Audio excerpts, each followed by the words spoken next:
How to fix AirDrop not working on iPhone. Is AirDrop not working on your iPhone? Maybe you can't send photos, videos, or files, or another iPhone simply isn't showing up. Don't worry. In this video, I'll show you several simple ways to fix AirDrop and get it working again. Let's get started. Step 1. Check AirDrop settings. First, open Settings, tap General, and then tap AirDrop. Make sure Receiving Off is not selected.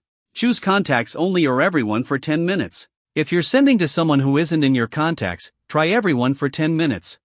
Step 2. Turn on Wi-Fi and Bluetooth. AirDrop requires both Wi-Fi and Bluetooth to be turned on. Open Control Center and make sure Wi-Fi and Bluetooth are enabled on both devices.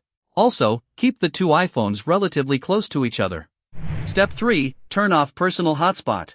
If AirDrop still isn't working, go to Settings, tap Personal Hotspot, and turn off Allow Others to Join. Then try AirDrop again. Step 4. Restart both iPhones. Still not working? Restart both iPhones. After restarting, turn on Wi-Fi and Bluetooth again and try sending the file. Step 5. Update your iPhone.